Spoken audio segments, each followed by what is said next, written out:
你说我们抓错了人，你不是乱党，是皇上身边的笔墨侍书李义欢。没错，大人，我是为了见大人，所以才骗狱卒说什么我要举报乱党，但根本没什么乱党，我也不是乱党，我是宫里的女官。臭丫头，你当本官是3岁小儿吗？这宫中哪来的笔墨侍书的女官职位？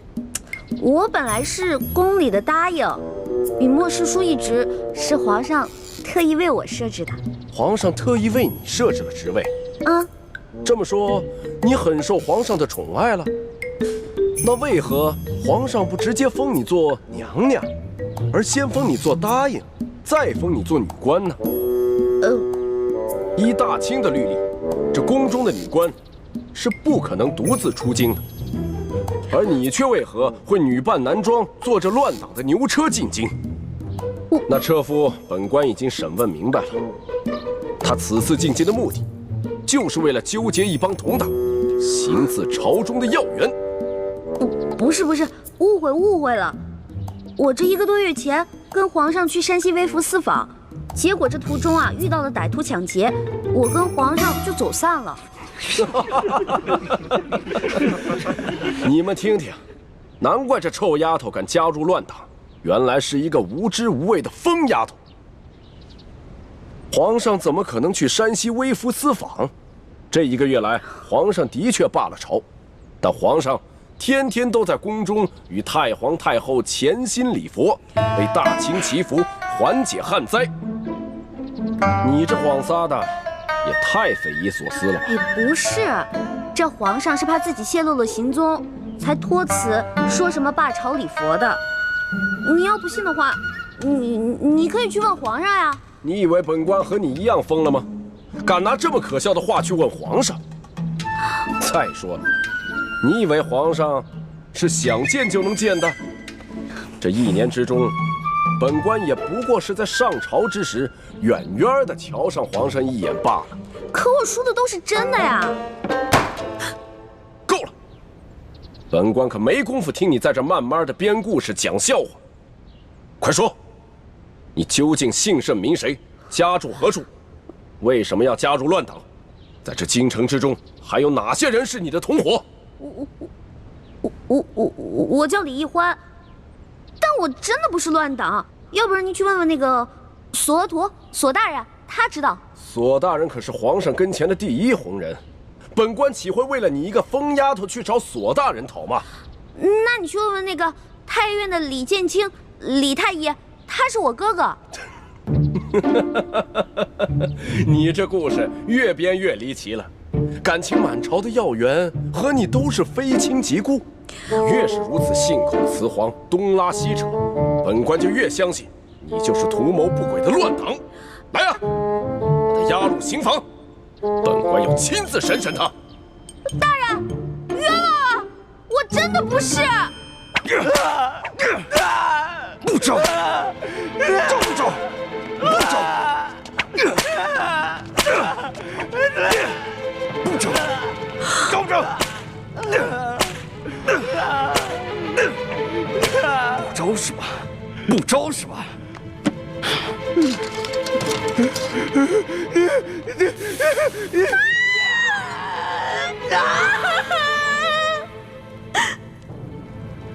臭丫头，你现在是继续给本官讲故事呢，还是老老实实的把你的那些同伙都给供出来？我投降，我供。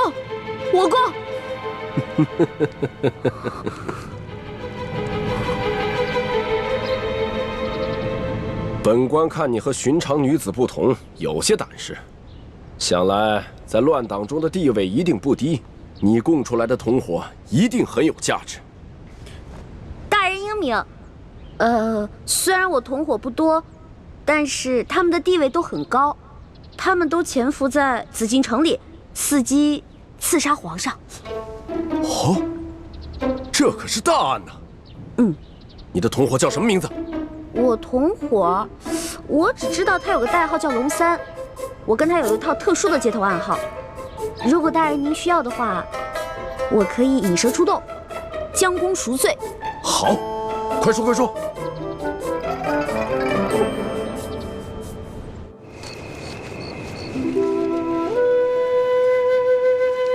来，快点儿把这都点着，点着了以后都放上去。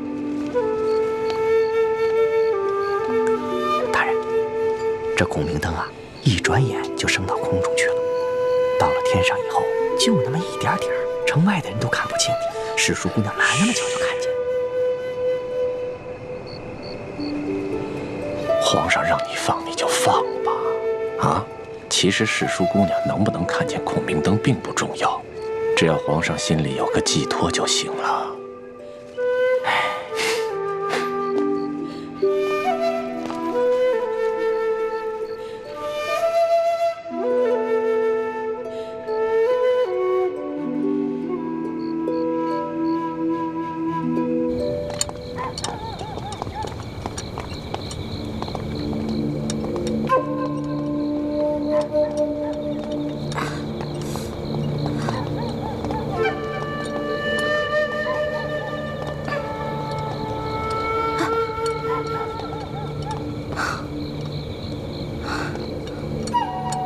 这放孔明灯，真的是你和龙三的接头信号？真的，这个龙三吧，他在宫里潜伏着，所以他不可能时时刻刻盯着夜空看。这个孔明灯最好半刻钟放一次，越多越好。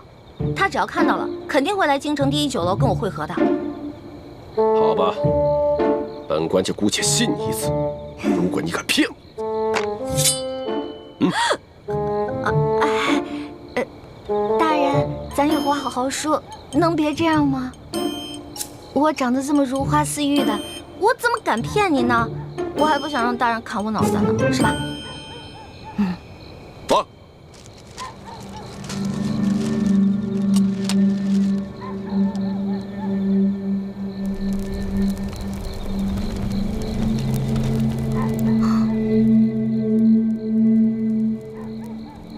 龙小弟、猪哥哥、雪姐姐、叔父，你们几个一定要没事了就多抬起头来瞧瞧夜空啊！大慈大悲救苦救难的观世音菩萨，求你一定要保佑他们，至少有一个人能瞧见我这孔明灯啊！拜托了。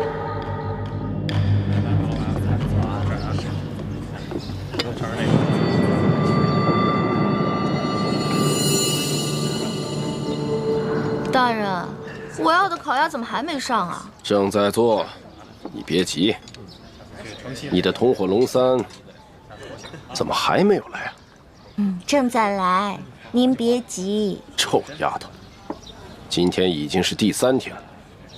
本官按你说的，在紫禁城东西南北几个门已经放了有3天的孔明灯了。要是你的同伙还不出现，那你就一定是在戏弄本官。本官一定会砍了你的头的。大人，您别急嘛，龙三肯定会来的。大人，您想啊，这龙三潜入宫中当奸细，那他行事肯定十分小心啊。您想引蛇出洞，对不对？那就得有点耐心呐。龙小弟、猪哥哥、雪姐姐、叔父，难道你们这3天都没有瞧见我放的孔明灯吗？你们要是再不来救我，我可就要被砍头了。客官，您的菜来了。客官，您的酒放这儿慢用。酒楼里的小二怎么都这么脸生呢？我们以前潜伏在这里的那2个探子呢？难道都换人了？烤鸭来了。2位，您的烤鸭。2位慢用。糟了，这个也不是我们的人。那我们安插的那2个人呢？难道今天全都轮班休息？你要的烤鸭已经到了。管他呢，先好好解解馋再说。万一真没办法送出消息，被这顺天福音砍了头，也不会是个饿死的。如果你将这只烤鸭吃完了，你的同伙还没来，那我就要将你这个小丫头给宰了，做一个烤全鸭吃。您放心吧，大人，他肯定会来的。您看，我吃这烤鸭是不是得配点酒啊？要不然您给我上一壶杏花春。你的名堂怎么这么多？不是名堂多呀。您想，您要是抓住了这个行刺皇上的反党，这得多大功啊！您赐我几口酒怎么了？没准我喝完酒，哎，那个龙三就来了呢。就先让你继续摆谱。若是龙三不到，小二，哎，再来一壶杏花春。好嘞。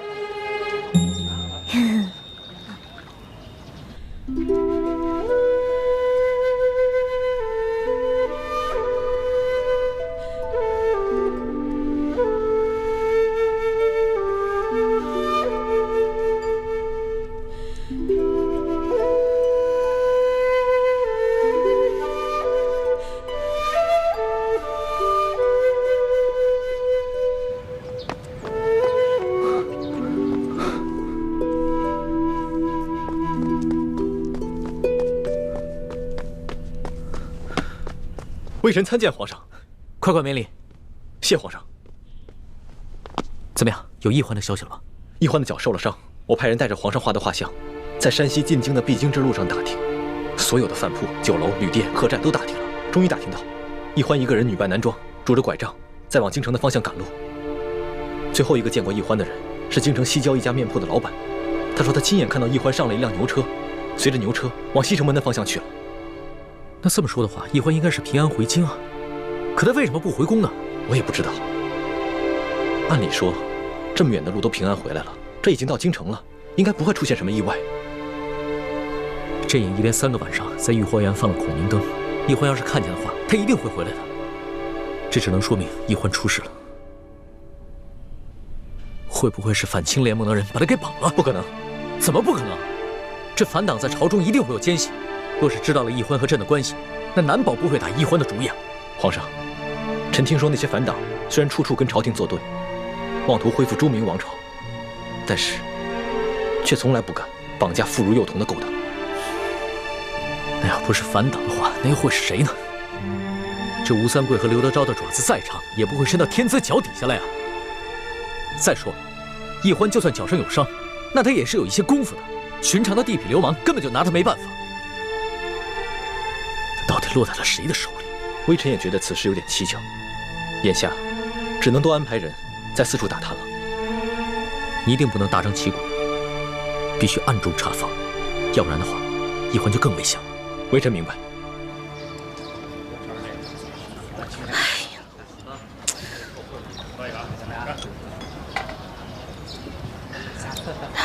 丫头，你一只鸭子都快吃完了，人呢？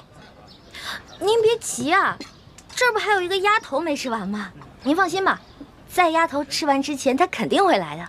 可是这只鸭子你吃了2个时辰都没吃完，这分明是在拖延时间。冤枉啊！我只是刚才吃的太饱太撑了嘛。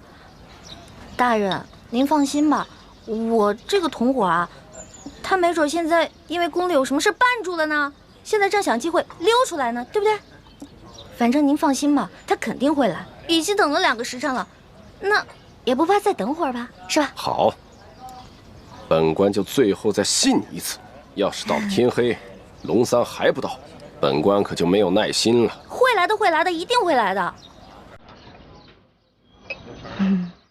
龙小弟、朱哥哥，我已经黔驴技穷了，你们要是再不出现，我可就真完了。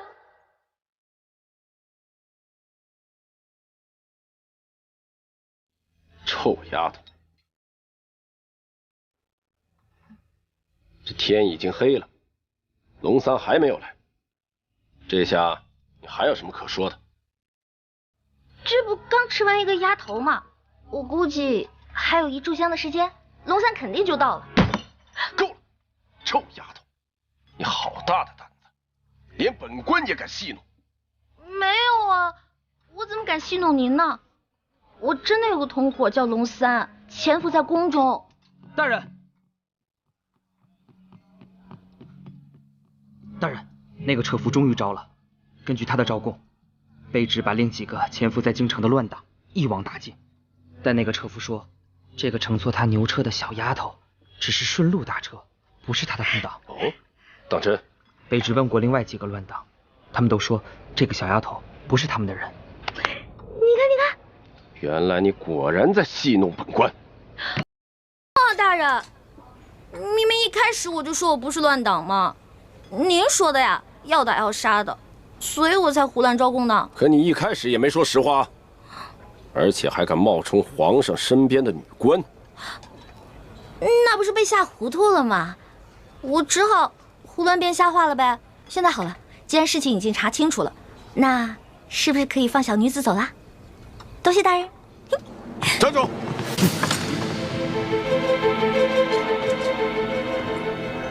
如果你没有戏弄本官，本官或许还可以放了你。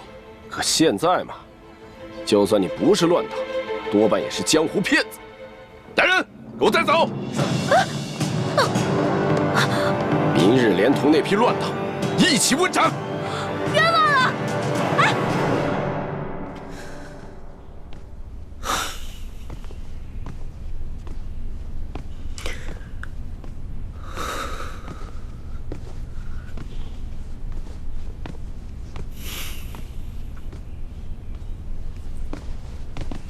皇上，您不必担心，世淑姑娘吉人自有天相，一定不会有事的。可是朕的眼皮跳个不停，心里也有些发慌。朕总觉得一欢好像遇到了什么危险。皇上，您这是关心则乱了。皇上，微臣参见皇上。起来吧。怎么样？有消息了吗？京城中有好多人都拾到了孔明灯，上面写着龙三出会地点。臣马上带着一欢的画像去第一酒楼打探，终于打听到了陈妹的消息。原来她被顺天府尹甘国泰误当反党给抓了，现在已经押往刑场要问斩了。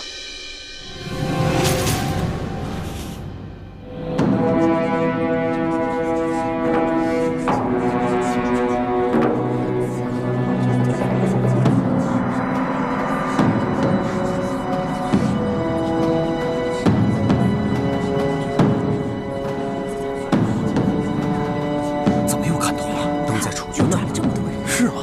楚军原来人人都乱党。乱党可是什么乱党？这呀，十有八九是被冤枉的。真正的乱党就那么几个。哎，我听说啊，朝廷重惩捕获乱党的官员，每抓一个乱党都有绳子，抓多了有官惩的。原来如此。朱哥哥，我这辈子最对不起的人就是你了。从小你对我那么好，可我就知道欺负你。这下好了，以后再也没人欺负你了。你都不知道我怎么着就死了，我死了以后你千万别难过。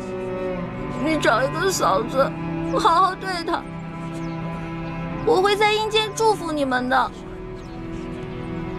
臭丫头，你嘀嘀咕咕说什么呢？还想耍什么把戏？大人，我真的没耍把戏。我之前真的没骗您，其实我说的那个同党根本不是我的同党，他是我的结拜兄弟龙三。我们俩结拜的时候说好了，虽然不能同年同月同日生，但愿同年同月同日死。可我这都要死了，他连最后一程都不来送我。龙三，我为你受了那么多的苦，我救了你那么多次命，你一次回报都没有。结果我这回京了，还糊里糊涂的把命给弄丢了。而你呢，就知道躲在宫殿里吃香的喝辣的，都不来找我，不来看我。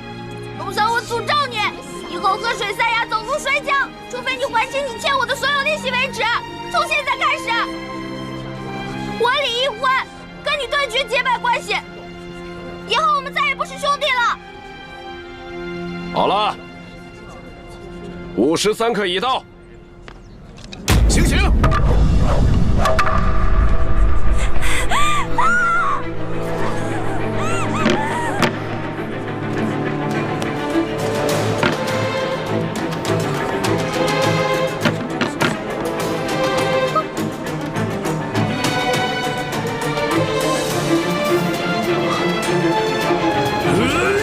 老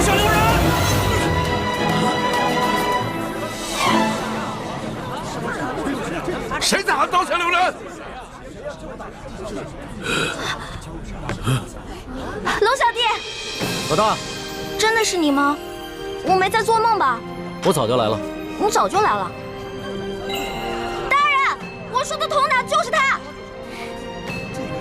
真有铜打？没错，这个铜打就在你面前，快抓住他！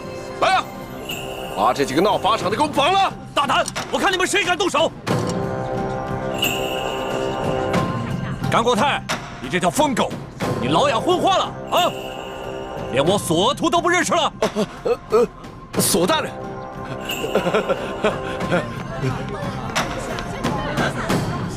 索大人，您怎么来了？我怎么来了？睁开你的狗眼，好好看看，还有谁来了？大人，您这招引蛇出洞，没把蛇引出来，没想到倒引来个真龙天子。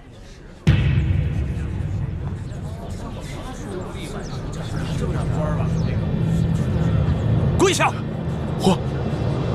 皇上！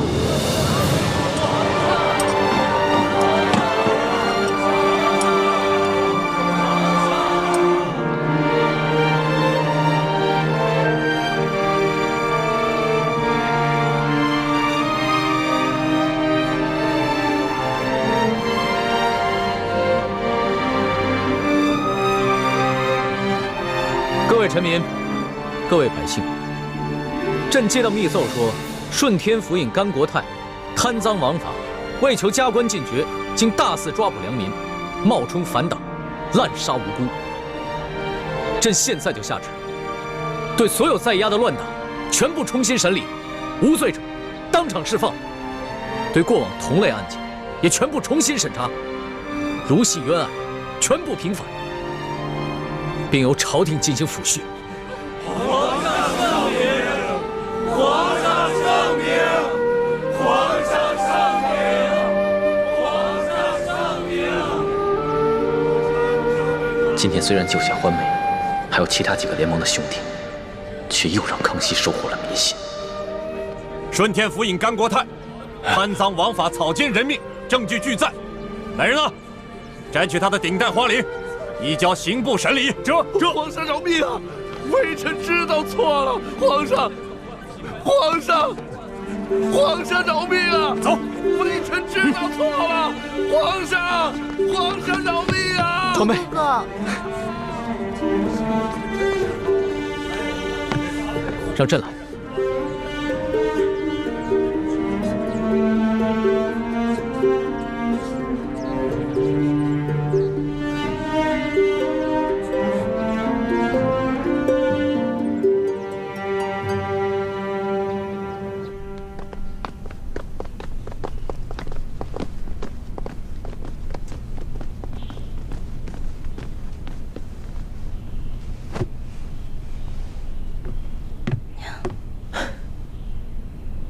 花儿，朕终于找到你了，你终于又活色生香的出现在朕的面前。皇上，你刚才那么任性张扬的把奴婢抱进来，这要让太皇太后看到了，又该说奴婢魅惑皇上，坏了宫里的规矩了。朕顾不了那么多了，你放心，有朕在，谁都伤害不了你。我问你，你那么早到刑场了，为什么那么迟才露面啊？朕既然去了刑场，那当然不能只救你一个人了。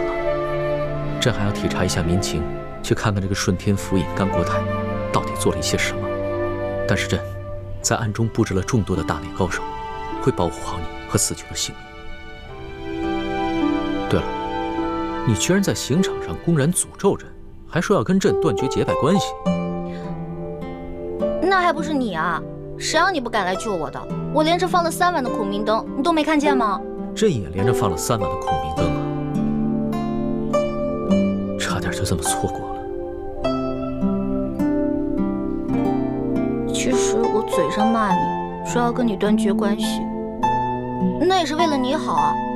因为我怕我真死了，你就会应了那句同生共死的誓言了。朕知道，你一向是刀子嘴豆腐心的，就是这个甘国泰太可恶了。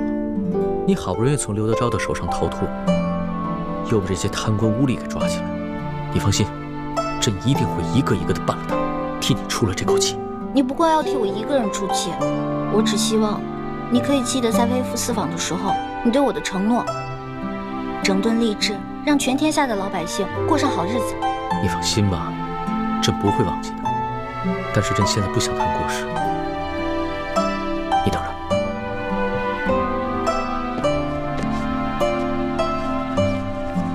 花儿，你看看，这是我。朕的画工怎么样？也就比我高那么一点点吧。朕还以为从此以后只能在画上见到你了。我也以为我永远都见不到你了，龙小弟。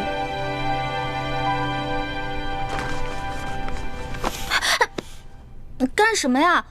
我只是你的笔墨侍书，我又不是你的嫔妃。你别口是心非了。你知不知道这些日子朕有多想你啊？朕就不相信你的心里一点都不想朕。我，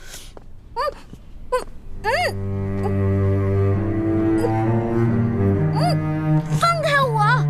怎么了？咱们俩又不是没亲过。在山西你重伤的那段时间，都是朕帮你清理伤口的，而且还口对口的为你渡药。别再说了。微臣参见皇上。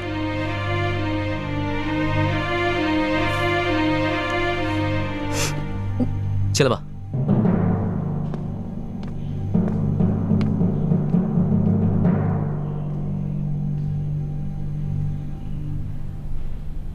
皇上，一欢脚受了伤，还是容臣先为他治伤吧。行，你先给他看看脚伤吧。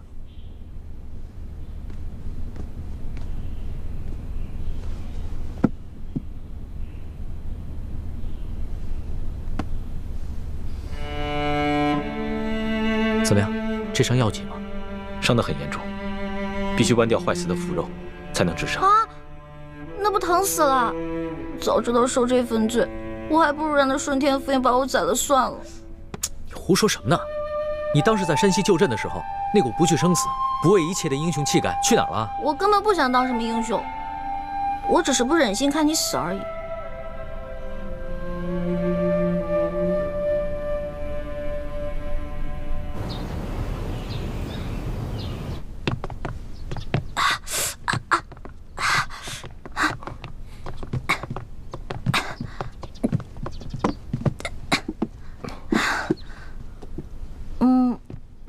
行了，我这没什么事儿了，你们先下去吧。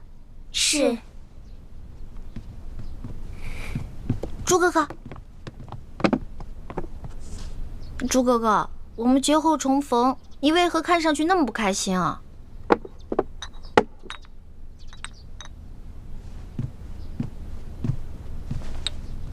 小平内服，大平外敷。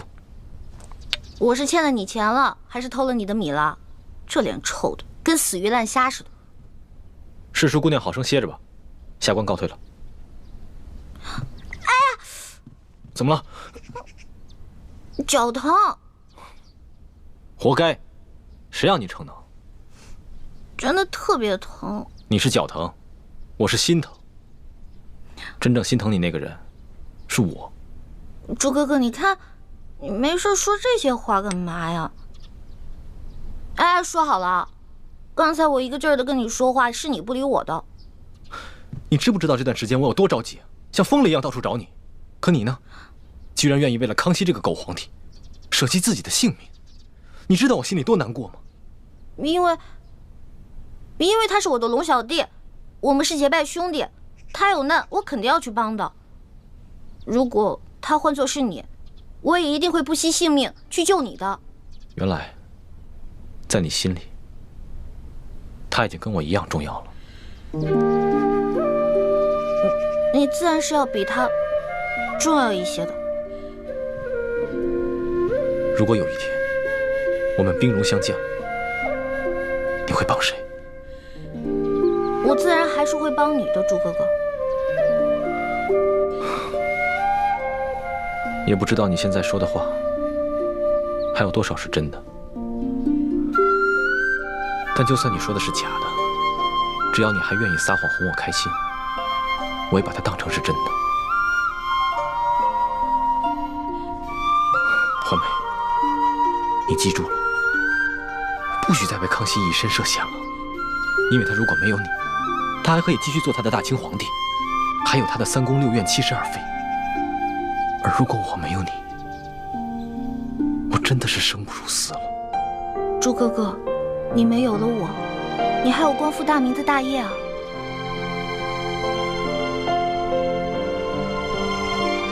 光复大明是我此生最大的责任，可你却是我的命。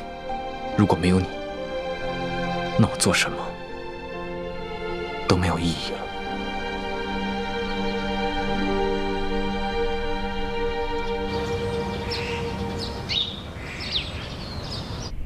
皇上竟然为李易欢去大闹法场，这成何体统？太皇太后，其实这也怨不得皇上。那顺天府尹啊，错抓了一批无辜百姓，冒充是对抗朝廷的乱党去邀功。皇上在法场亲自处置了这个顺天府尹，主要是为了安抚民心，倒也不全是为了世淑姑娘。这小丫头失踪了好几日，皇上呢，竟然呢魂不守舍的。太皇太后，这皇上在微服私访的时候，世淑姑娘多少次出生入死的去救护皇上。皇上正值青春年少，难免会动了真情嘛。啊，是啊，他那是为皇上立过功，可是不管怎样，他把皇上迷成这样，也都是他的罪过呀。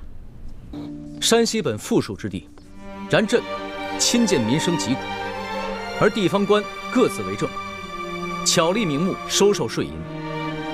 朝廷所发赈灾银两、粮食，被各州县官员层层盘剥，真入灾民手中，实不足一。灾民食不果腹，流离失所，而众官员香车豪宅，生活之铺张奢靡，犹在朕之上。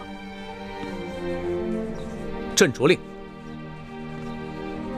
吏部彻查山西贪污之风，以正乾坤。钦此。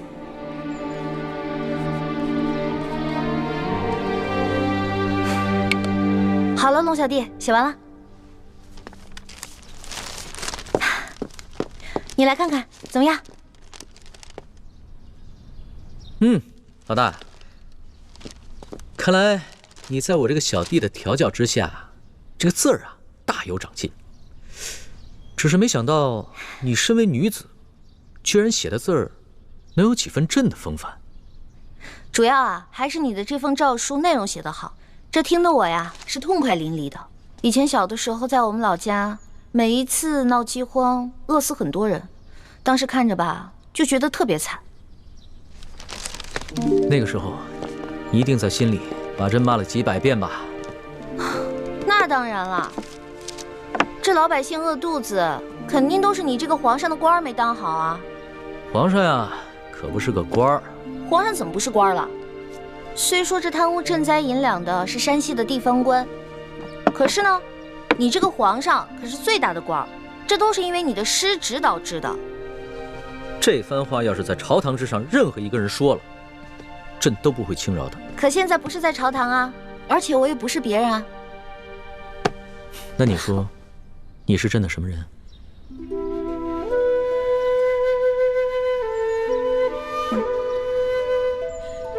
老大，这次出巡呢，真的是感慨万千啊！不仅体察了民情，还学到了很多朕在御书房里和朝堂上永远学不到的东西，尤其是还跟你一起经历了那么多惊心动魄的事情，那将是朕这辈子都无法忘却的美好回忆。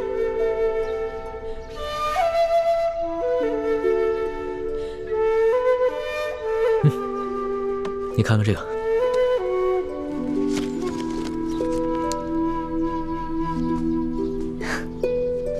还记得那日你说过，这个“龙”字就是一个龙加一个耳字组成的，意思就是皇帝的耳朵是个摆设，听不到百姓的疾苦和心声。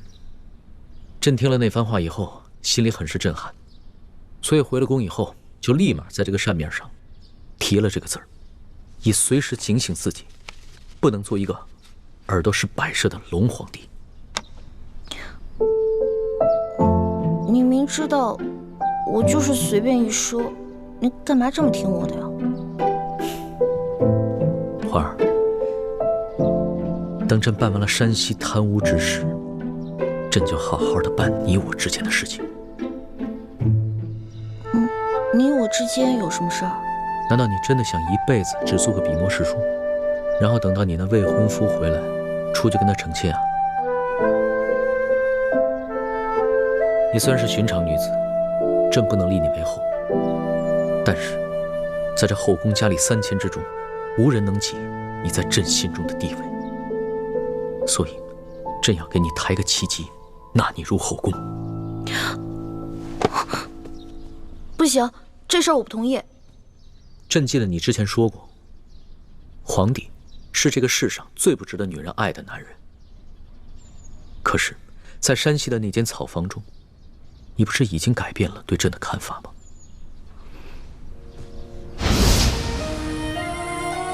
我之前说过，你是天底下最不该爱的人。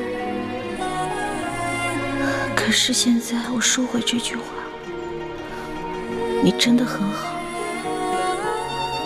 在那间草房中，咱们同居了数日，朕看过你的身子，也把很多第一次都给了你。难道你真的可以做到心里放着朕，还出去跟你那个杳无音讯的未婚夫成亲吗？大不了我谁都不嫁，我不嫁给他，我也不嫁给你。为什么？龙小弟，你是个好皇上，但是我想要的是个夫君，一个只属于我自己的夫君，而不是让这后宫女人又爱又怕的皇上。可是朕没有让你怕朕啊，难道你单独跟朕在一起的时候会感到害怕吗？龙小弟，你能只做我一个人的夫君吗？你不能。我不想跟东宫娘娘、跟西宫娘娘共享一个丈夫，你懂吗？一个妻子想见自己丈夫的时候却见不到，每天打扮好，期待丈夫发慈悲似的出现，对着蜡烛垂泪，这种生活不是我想要的。反正你已经后宫佳丽3000了，少我一个又如何呢？你明知道朕是一个君王，朕不可能只有你一个女人。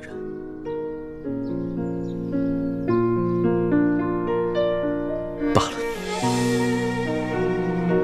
纵然朕贵为天子，也不可能做到事事如意。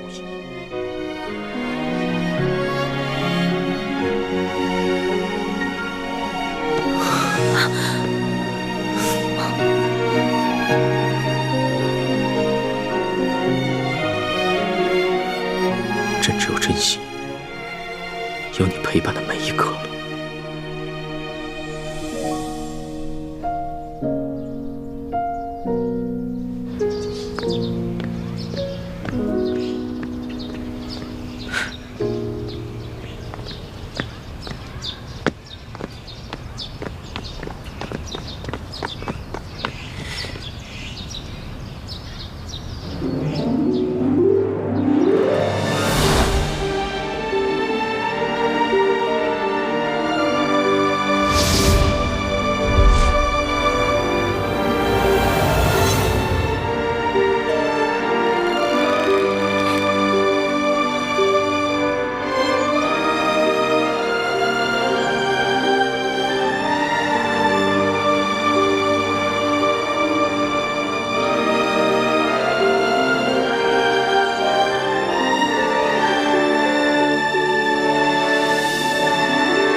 李太医，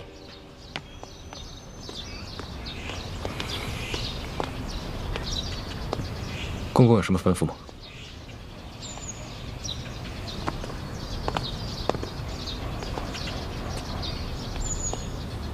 我看你脸色有些不对，怎么？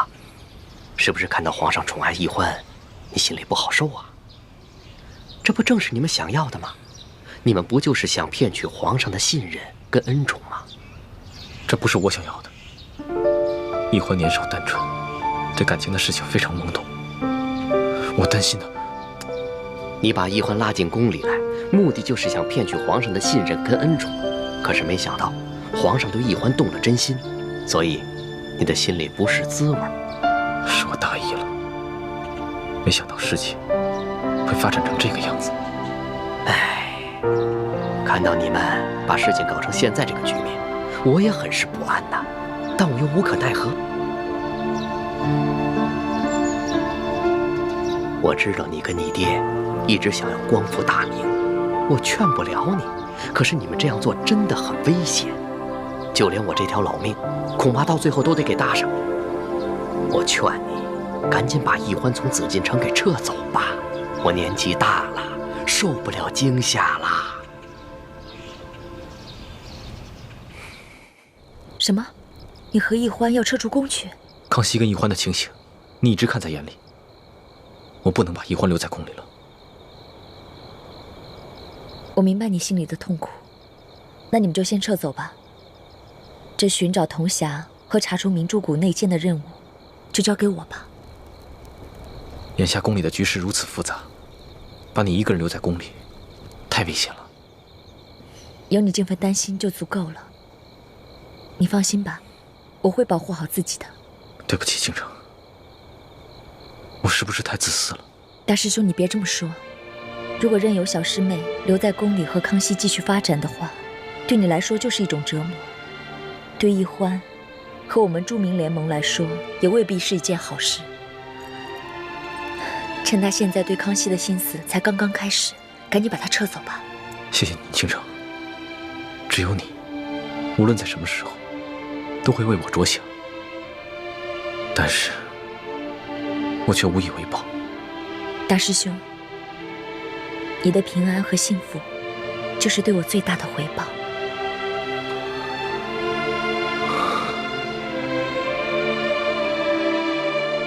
我不走，我还想继续留在宫里。为什么？难道你对康熙动了真心，舍不得离开他了？我哪有啊！昨天在御书房，康熙情不自禁地抱了你，你没有拒绝。我，华梅，以前你对男女之事或许很懵懂，但是你难道没有发现吗？你最近对康熙的感情悄悄发生了变化。朱哥哥，我也不知道，我的心……我不能再把你留在紫禁城了，你马上跟我走。可是铜匣子还没有找到呢，而且潜伏在明珠谷鳌拜的内奸也没找到呢。倾城说了，找铜匣跟查内奸的任务，他会去做。那留雪姐姐一个人在这宫里，多危险啊！说来说去，你还是舍不得康熙，是不是？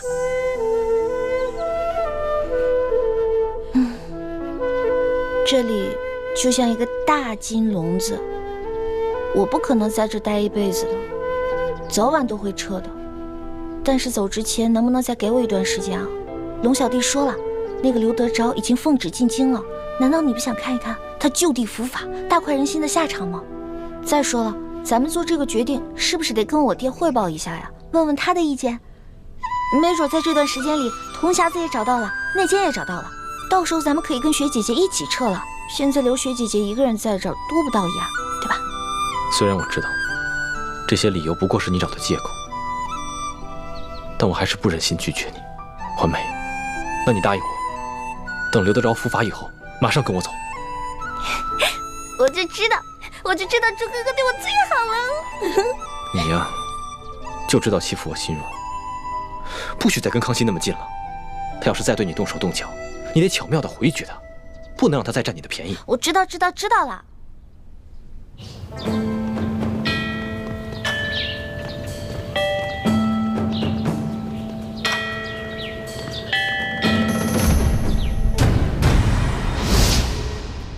且夫，玉八赞率着3000精骑进入山西境内接走龙三，既不跟你这个山西巡抚碰面，事后也不差人跟你打声招呼。而现在皇上就宣你进京跟龙三对峙，这事儿我总觉着不大对劲儿啊。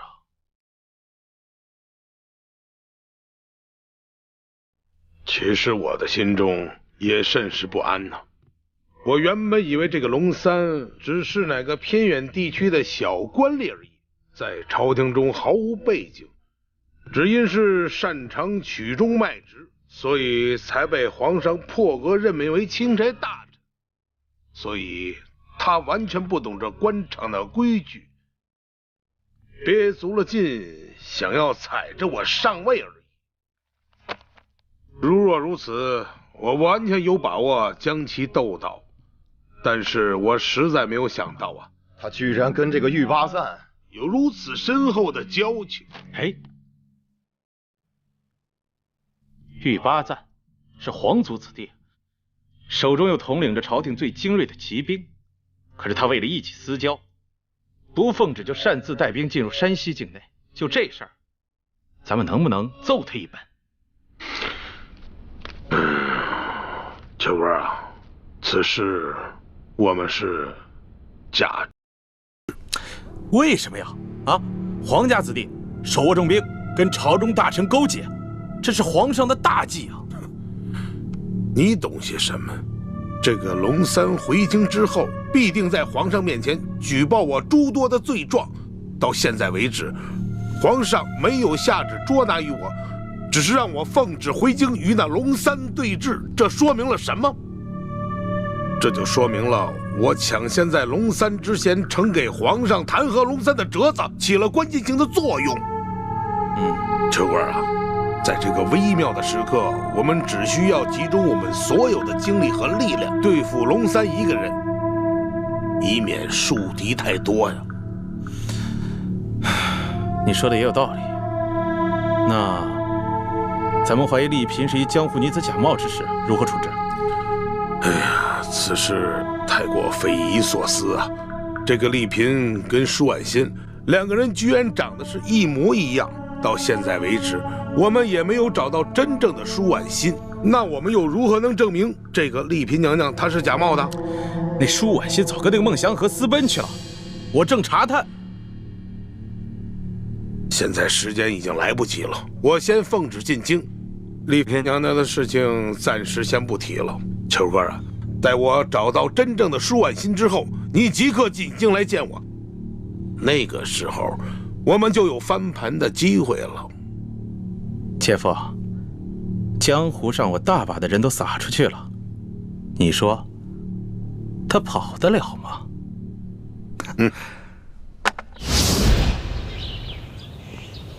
索大人，且慢行。怎么了？下官见过索大人。哎呀呀呀！你这是干嘛呢？你别这不，索大人，下官没有别的意思，下官只是想请索大人给下官透露些口风。下官此次进京到底是凶还是吉呀？哼！哎呀，你呀，你呀，索大人教训得对。你呀，不用太过担心了。咱们都是朝廷命官，这有人弹劾咱们，这应该都是家常便饭，是不是啊？下官明白索大人的意思。索大人的意思就是说，现在皇上并未全信那个钦差龙三对下官的弹劾。你呢，且安心的去觐见，你此行一定是有惊无险。多谢索大人指点。行，走着。请。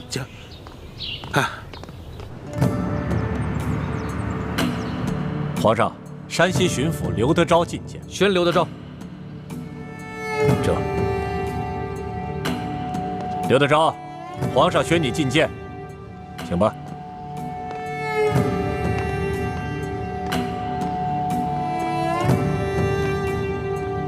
刘德昭，还不赶快跪下拜见皇上？山西巡抚刘德昭，叩见皇上。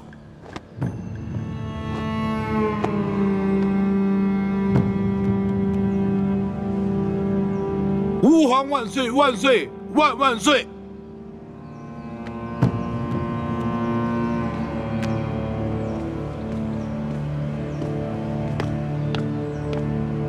刘大人，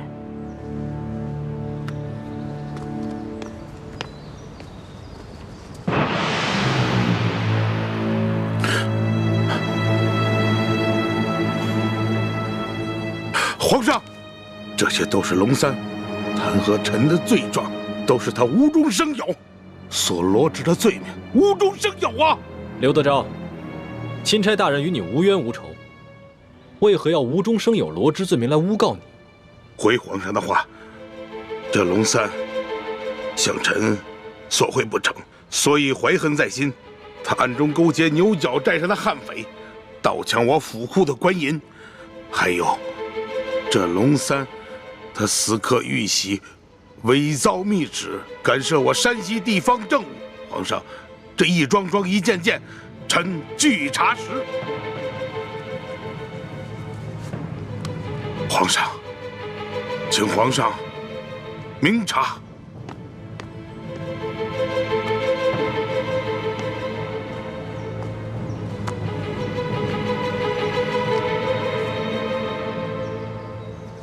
刘德昭，臣在。你文才不错嘛，言语之间的逻辑倒也紧密，难怪你能一路升迁，官拜2品。谢皇上圣赞，臣实在是愧不敢当啊。还有皇上，这是龙三私刻玉玺、伪造密旨、盗抢官银的证据，请皇上明鉴。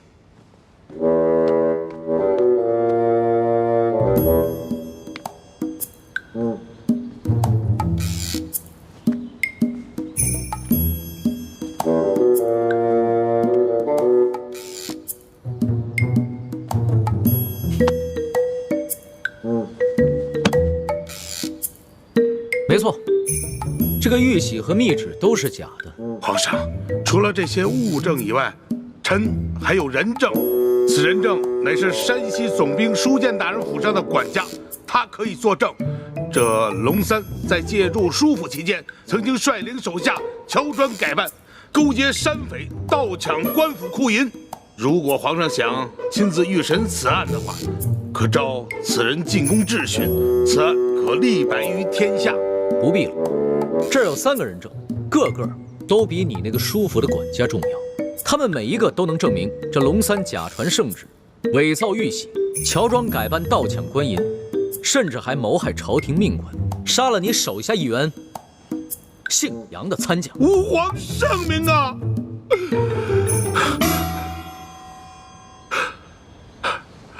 皇上实在是圣明啊，但不知现在那3人现下何处啊？刘大人，别来无恙啊！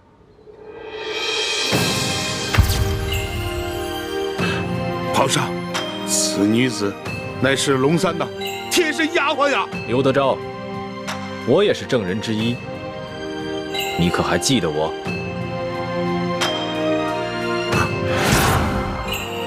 皇上，这个人也是龙三的心腹啊，抢到官银也有他的份啊！皇上，不管他们说什么，你可不要听他们的谗言呀！皇上，何止他们俩有份儿？刘德昭，臣在。你为何不抬起头来看看朕？臣第一次拜见天颜，内心诚惶诚恐，臣不敢直视天威，所以朕让你抬起头来，仔细的看看朕。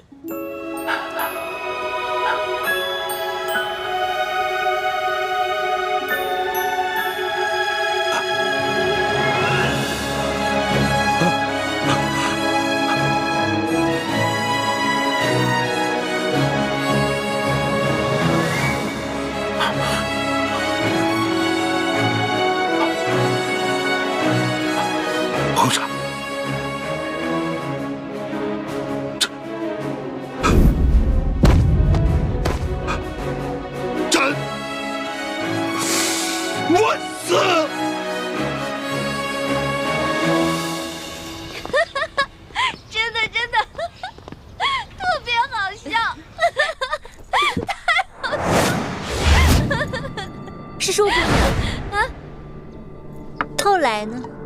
后来那个刘德昭又怎么样了？后来那个刘德昭啊，吓得都不敢说话了，这身子就跟弹琵琶似的，一直都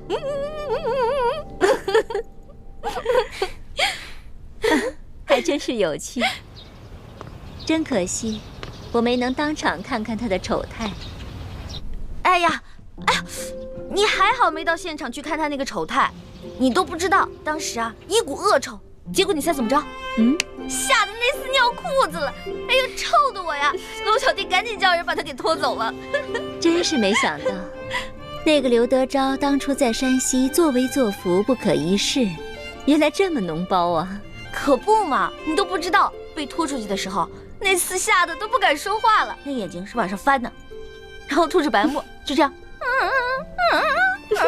基本就这样的。这永乐斋这么热闹啊！皇上吉祥，皇上吉祥。臣参见皇上。哎，不必多礼。这个永乐斋啊，是紫禁城里边最自由、最轻松，也是最开心的地方，大家随意就好了。一欢呐，一欢，你可真是朕的开心果啊！朕每次一见到你的笑容，听到你的笑声，就觉得浑身神清气爽，心里充满了阳光。龙小弟，你可是堂堂的皇上，你怎么能学别人听壁角呢？朕还用得着听壁角啊？你这个声音啊，隔着院墙都能听得见。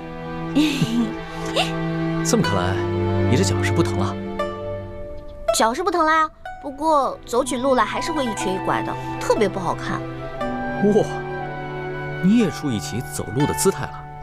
你以前走路的时候，那可是风风火火、连蹦带跳，没一个样子的。哪有？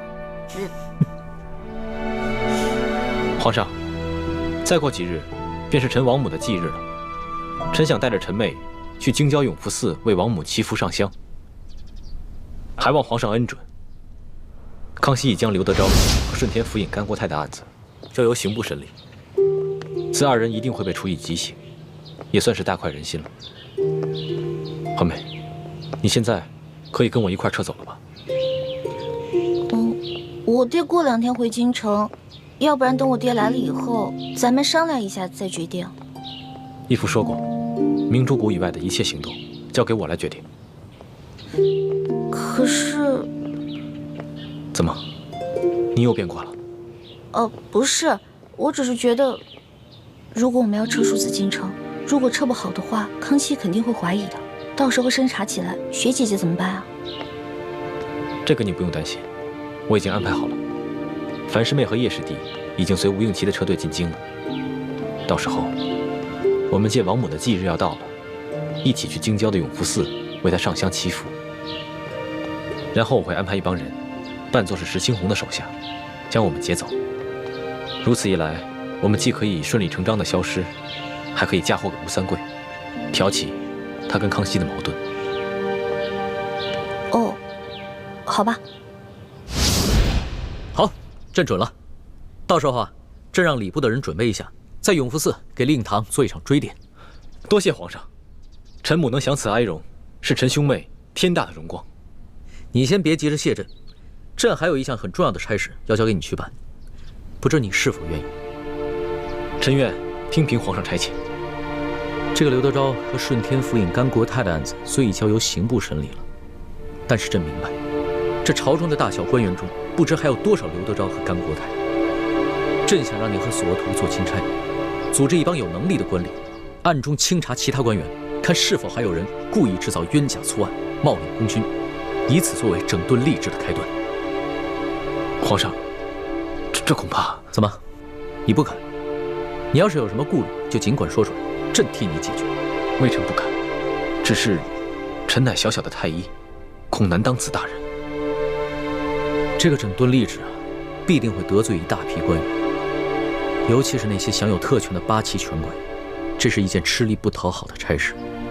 索额图虽然能力强，但他毕竟是满臣，肯定会因为种种情面不便下手，所以朕想破格任命你为钦差，把那些贪赃枉法、鱼肉百姓的国家路洞全部给揪出来，明正典刑。太好了，朱哥哥，这可是一件利国利民的大好事儿啊！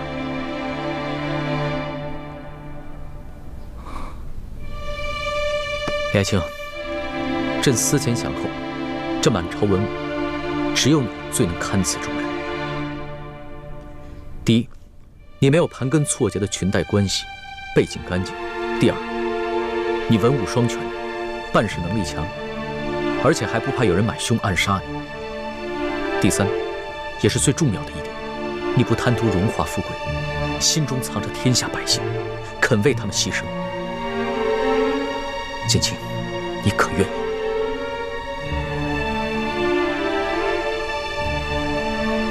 哎，朱哥哥，你就答应龙小弟吧。这件事不光为了龙小弟一个人，还有全天下的老百姓呢。你想，咱们已经见识到了刘德昭和甘国泰的恶行了，可是天下还有多少甘国泰和刘德昭呢？还有多少老百姓正在承受他们的欺凌？你忍心不管吗？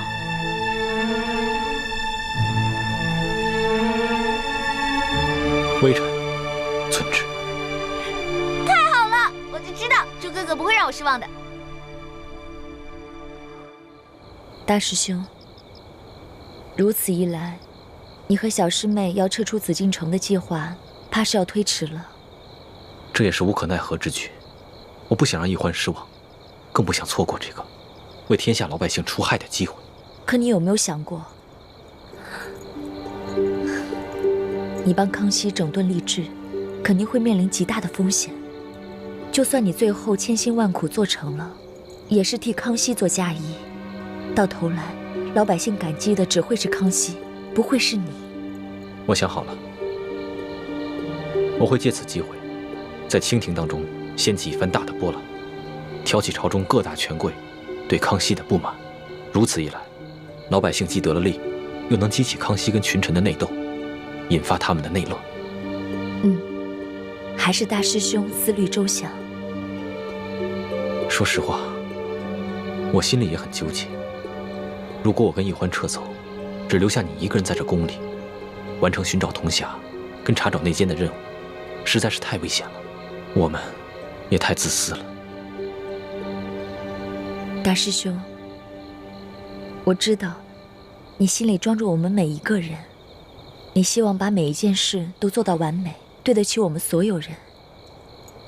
可是这样的话，你会很累的。就像这一次你决定留下来，那小师妹和康熙又会继续朝夕相处，这对你来说实在是一种折磨。若易欢能像你这样了解我，在乎我的感受，那就好了。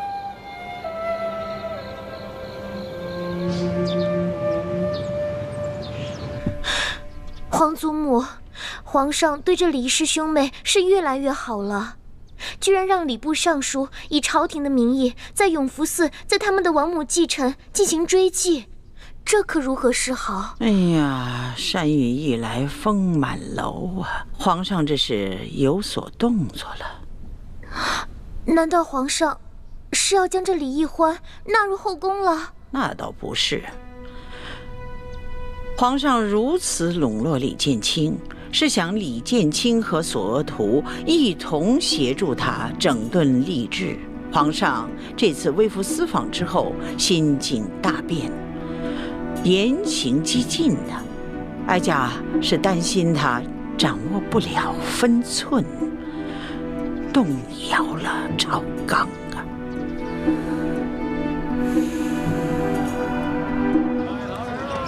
吴公子一路辛苦了。永历帝的遗物已经顺利押运到京，我们兄妹二人也该告辞了。待明天面圣交旨之后，我也要返回云南滇都了。反正二位也是四海为家，不知可否随我一起到云南滇都一游呢？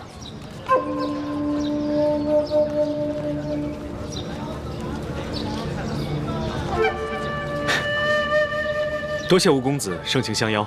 这样吧，容我们兄妹二人多考虑几日，再做答复。也好，那我等你们的消息。吴公子，后会有期。后会有期。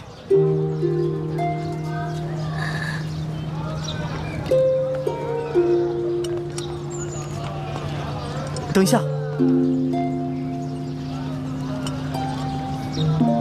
千羽姑娘。这驿站附近有一个镜湖，今晚可否在那儿一见？我有一件礼物要给你，也算是留个纪念。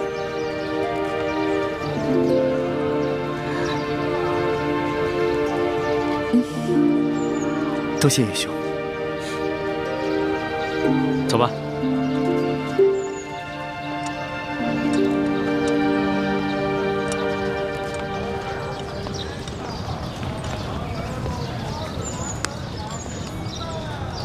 二公子，你果真要带着二人去云南？怎么？有何不妥吗？这叶氏兄妹可是来路不明的江湖人士。父王不是跟我说过了吗？要多多结交这些江湖能人。可是卑职觉得这兄妹二人另有图谋。这一路走来，若他们真有什么图谋，那早就暴露无遗了。行了，你不用说了，我自有分寸。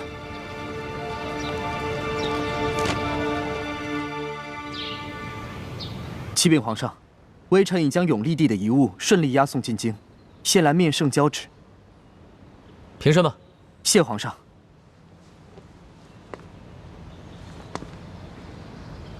二公子，山西一别，别来无恙啊！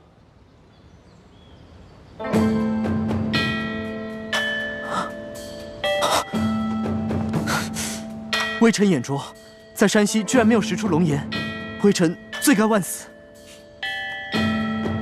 二公子不必多礼，起来吧。是。朕在山西的时候，是以钦差大臣的身份微服私访，你认不出朕，又何罪之有啊？微臣无能，一路上遭遇了2次劫案，不仅臣父准备的贡品被劫匪劫走，还连累山西总兵舒大人以身殉职，微臣罪该万死。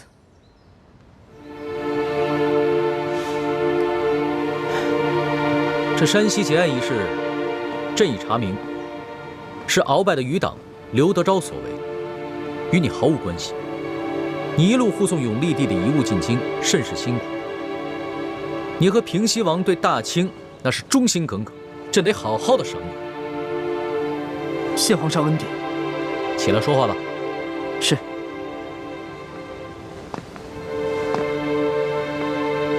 朕还有一事要交办于你。但凭皇上吩咐，微臣定当竭尽全力。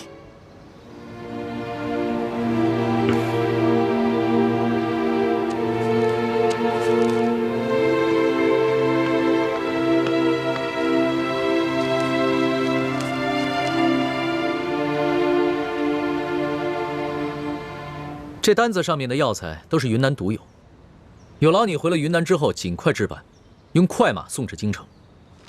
回皇上，这单子上的药材确实是云南独有，不过有一些是现成的，有一些却需要花点时间去置办。那就尽快抓紧时间置办吧。是。你进京之后，可曾见过你大哥？回皇上，臣乃外臣，未得圣旨，不敢擅见额父。二公子办事谨细，很好。不过也不必这么拘泥于小节。太皇太后听闻你进宫了，甚是欢喜，特意召了建宁公主和额驸进宫。你这就随朕去觐见太皇太后，顺便见一见你大哥，也可以叙叙人伦之情。谢皇上恩典。二公子啊，果然长得是一表人才呀，请起吧。谢太皇太后。额驸啊，在。依哀家看，你这弟弟可是比你俊雅几分呢。啊，太皇太后有所不知，臣弟不仅长得比臣俊，才华也在臣之上。以前在王府里，臣父总是批评臣什么都不如弟弟。俗话说，皇帝爱长子，百姓爱幺儿。这做父母的偏疼小的也是有的。在哀家看来，你们兄弟俩各有千秋啊，都不错，真是虎父无犬子啊！谢太皇太后美誉。不知二公子可有婚配？启禀太皇太后，臣父已给微臣在滇都定下了一门亲事。哦啊，哀家还想将一个格格许配给你，不想你已经定亲了。哎，这样也好，免得你父王埋怨哀家，将2个儿子都招了女婿留到京城，让他在身边都没有一个继续孝敬的人。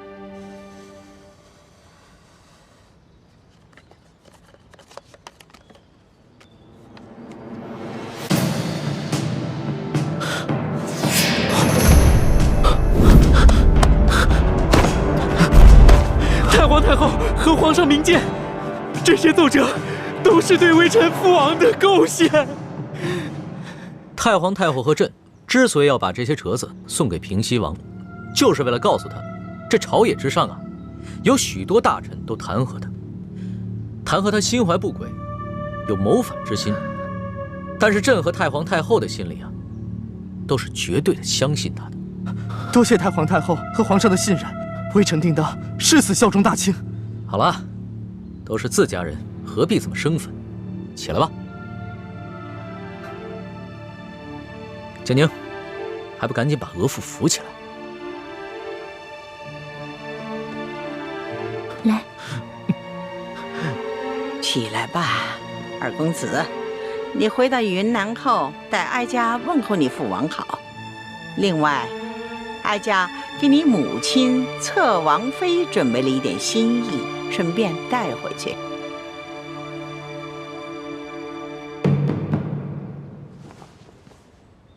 微臣代母亲多谢太皇太后恩典。额驸、二公子，你们兄弟难得一见，大可不必在哀家这里立规矩了，还是到额驸府去续续亲吧。啊，建宁，你留下来陪哀家说说话。微臣告退。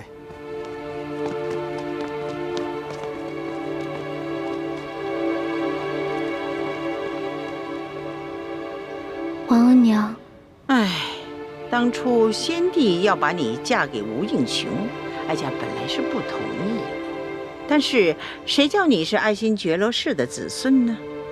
建宁明白，建宁定会好好侍奉夫君，替皇额娘分忧。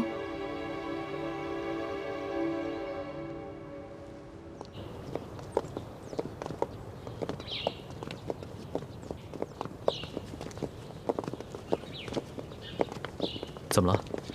是不是脚伤又犯了，开始疼了？没有。那你怎么突然之间心事重重？心里想什么呢？我是刚才见了建宁公主，她本来是长公主，何等尊贵啊！可是，在13岁的时候，不得已嫁给了吴应熊。你看，她在太皇太后面前都变得小心翼翼、谨言慎行的，可见这些年来，她一定过得很辛苦、很煎熬。这有什么？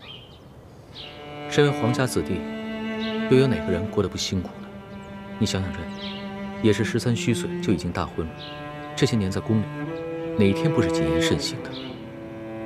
直到遇见了你，朕的日子才变得有趣了一些。龙小弟，其实我有点害怕。害怕？怕什么？太皇太后，我看他老人家对你挺好的呀，知道你爱吃点心，还赏了你一盒桂花糕呢。太皇太后跟你不也重重赏了吴家二公子？但是，原来你说的是这个呀。这个吴三桂啊，是朝廷的心腹大患，朕和太皇太后也是逼不得已的。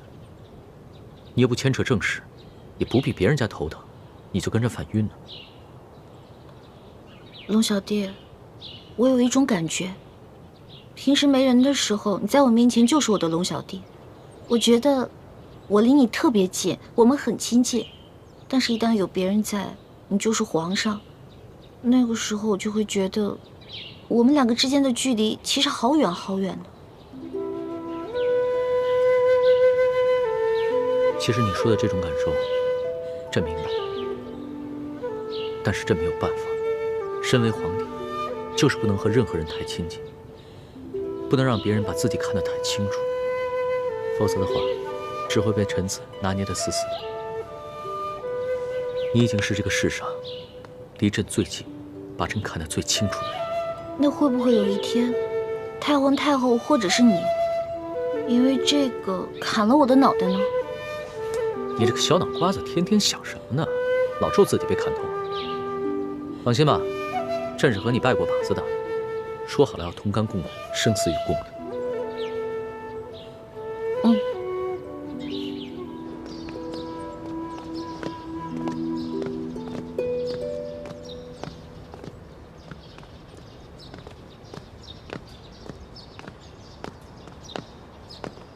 李公公啊，皇上在吗？索大人啊，皇上跟史淑姑娘去了永乐斋，要过一阵子才回来。索大人，稍候一下。那我就在这儿候着吧。好。这甘国泰的案子结了，我得向皇上汇报一下案情啊。跑什么呢？啊，急急火火的。刑部有人带话，说这刘德昭死活不肯认罪，还说什么哭着喊着要见你。见我？对。糟了，难不成是他给我行贿了2万两银票，这会儿要举报我？不行，我得去封了他的口。你去告诉刘德昭，让他别着急，跟他说，等我见完皇上就去见他。是，义父。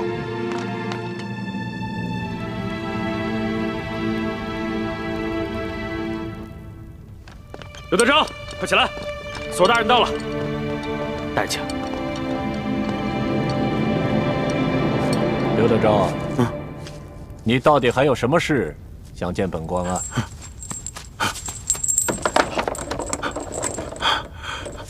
索大人，罪囚有要事相禀报。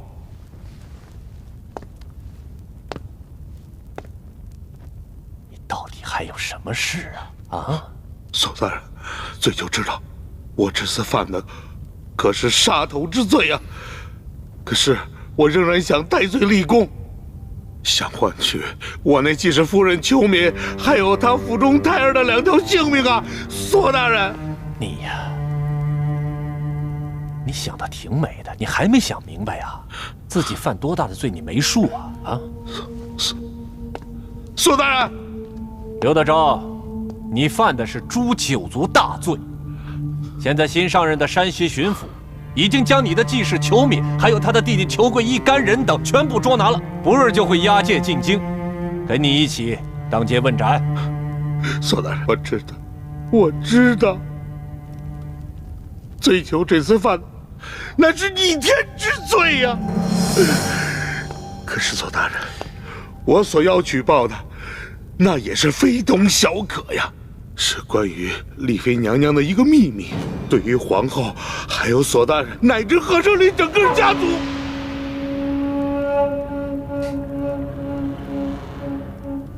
你们都先出去，我要和他聊聊。这。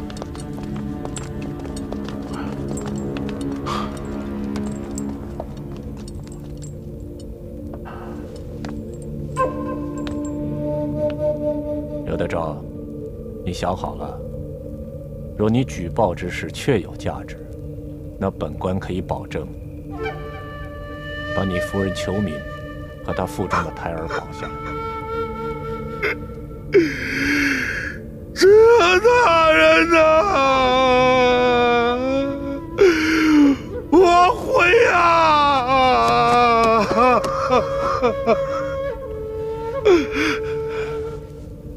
说来我听听，什么重要的事？索大人，我所要说的事儿，干系到皇家的体面，我想越少人知道越好吧。他没事，他是我亲外甥。索大人，罪囚说，我听说这书剑之女舒婉心回宫之后，用了没多久，就被皇上封为了丽妃，是吧？是啊，而且现在后宫十分得宠。可说的呢。索大人呐，你可不知道啊，现在正在受到皇上恩宠的，并不是真正的舒婉心，她是假冒的。假冒的。你说舒婉心是假冒的？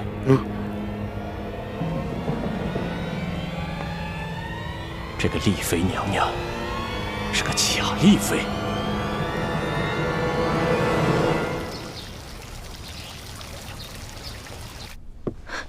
什么？丽妃是被人冒名顶替的？嘘，皇后娘娘千万小声点，别让外面的宫人听见了。这消息可当真？这刘德昭所言可靠吗？这刘德昭意识到自己死罪难逃，一心只想给自己留个后，所以他没有必要再胡言乱语编出这么荒谬的事情来。而且根据丽妃这次出巡的种种表现，她几次三番拼着性命去保护皇上，其胆识不像是普通官宦人家的小姐所为。我看此事十有八九会是真的。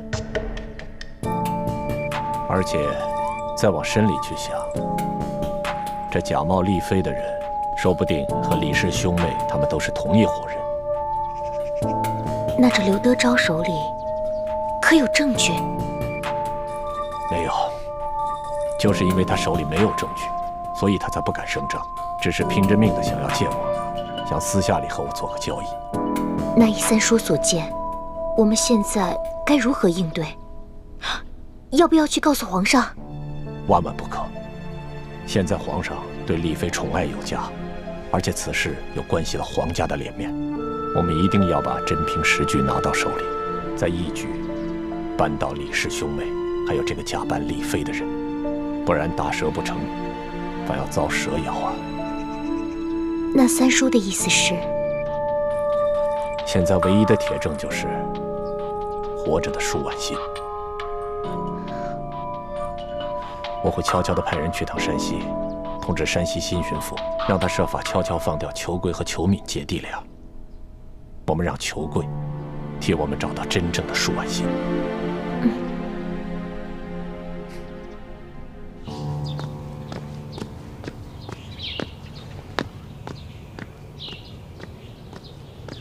老三，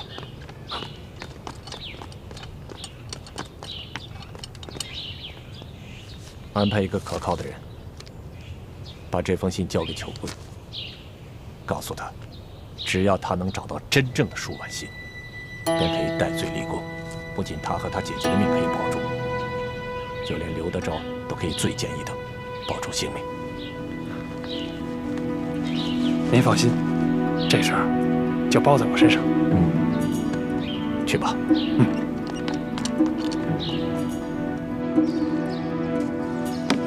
拿去抹药吧。这。李太医，李公公。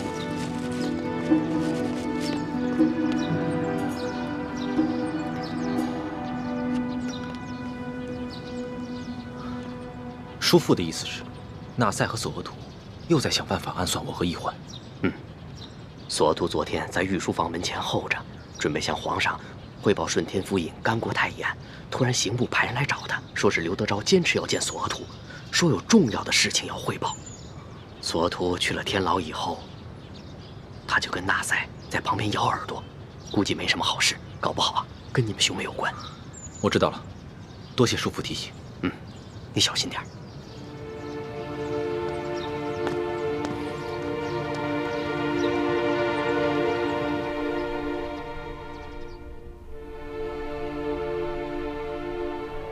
大师兄，我怀疑刘德昭他把我假冒舒婉心之事通给索额图了。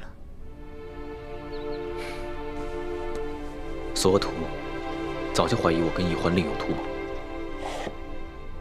如今他肯定怀疑我们三个是一伙的。他眼下不动声色，只是因为除了刘德昭所言，他别无证据。可此事事关皇室颜面，他一定会派纳赛去追寻舒婉心的下落。如果真让他找到舒婉心，那我们就麻烦了。你放心吧，我已经派人去给孟祥和送去了消息，让他和舒婉心一定要小心隐藏行踪。有劳李太医。丽妃娘娘客气了。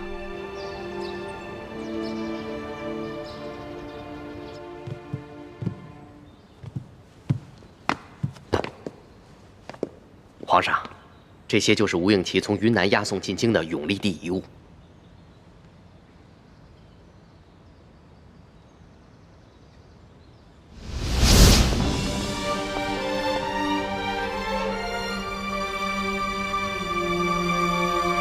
台上跪着的那个男人，还有他旁边跪着的那个女人，你好好的看看他们，记住他们的样子，永远不要忘记。他们是谁啊？我为什么要记住他们的样子，永远的不忘？先别问为什么，听义父说，好好看看他们，这是你第一次看见他们，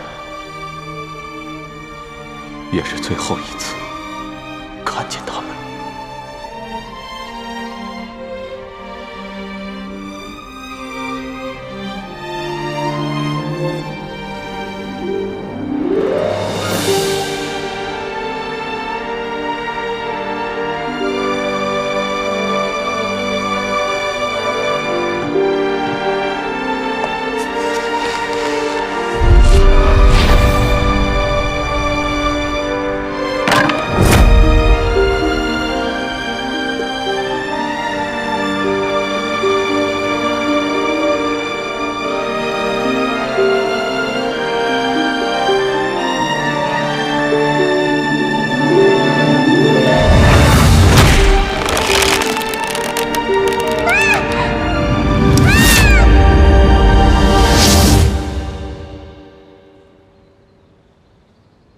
老大，想什么呢？没有，我只是在想，永历作为前明最后一个皇帝，日子一定不好过。他在被平西王绞杀之时，又作何感想呢？还能作何感想？这亡国之君呢，不如丧家之犬。朕看了这些遗物，也很受震动。所以，朕一定要励精图治，造福百姓，绝不重蹈前明的覆辙。龙小弟，我相信你，你一定能做好的。不过，吴三桂他派人夺走了金钥匙，肯定没安好心，你自己得注意点了。相比于金钥匙的真正下落，朕更在意的是，如何以永历帝为镜，做一个真正的好皇帝。